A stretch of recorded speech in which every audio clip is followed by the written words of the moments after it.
You feel it, don't you? That itch in the back of your mind. That gut feeling that something isn't right. You look around, and you see it everywhere. Men, good men, successful men. They're stopping. They're putting down the tools. They're stepping out of the game. It's not a conspiracy. It's not a protest. It's a mass awakening.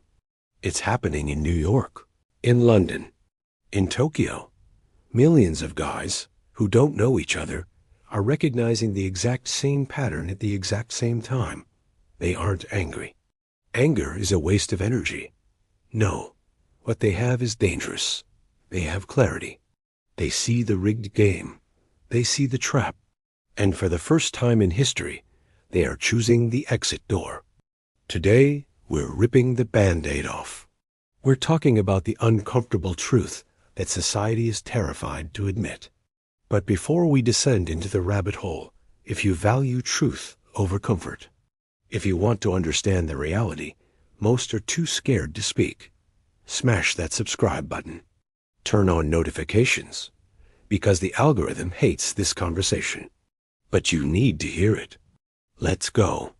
Let's start with the math, because right now, the math isn't mathing. I had a client show me his ex's requirements. It was a laundry list. 6'2", 6-figure salary. No kids. Emotional rock. Basically, she wanted Batman. And what did she bring to the table? Unemployed, living with mom. 2 kids from 2 different dads. And hasn't stepped in a gym since high school. She demands a king. She offers chaos. This is the new normal. The entitlement is off the charts. Some women out there truly believe they deserve the top 1% of men just for existing. I'm a high-value woman, she says. Why? Because she breathes? She wants traditional provision. She wants you to pay the bills, open the doors, protect her. But the second you ask for traditional respect or peace, suddenly you're controlling. Suddenly, she's a modern independent woman. She wants the authority of a boss, but the responsibility of a child. And men? Men are tired of the hypocrisy. It gets darker.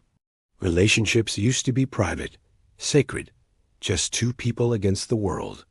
Now, you're just a prop in her reality show. You're not a partner. You're content. She starts a fight. She's recording it.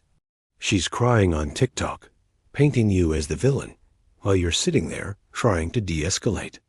And the comments section? Leave him, queen. He's toxic. You deserve better. Thousands of strangers validating her bad behavior. Gaslighting has gone digital. I heard about a guy whose fiancée left him. Why? Because a semi-famous athlete liked her Instagram photo. 1 like.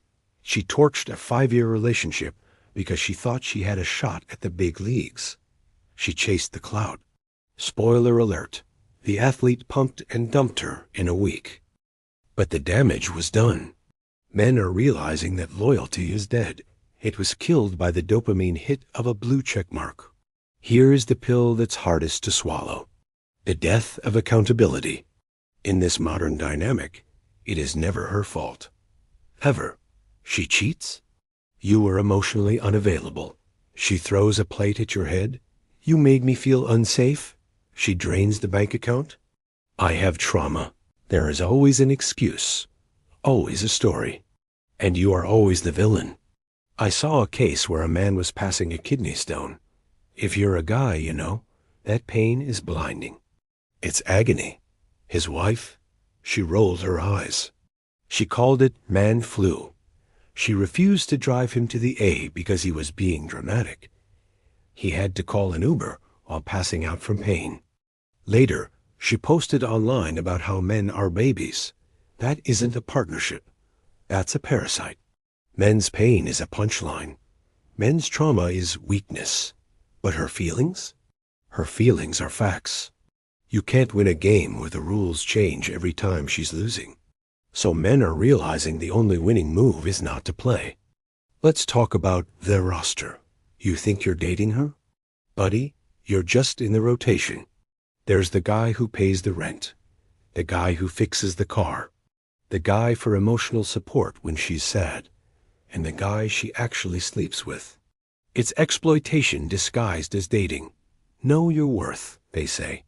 To them, worth means how much they can extract from you. Free dinners, trips, gifts. It's a transaction, and the currency is your dignity. Men are waking up to the fact that they are being used as stepping stones, and once the resources run dry, you're gone. On to the next host. So, what happens now?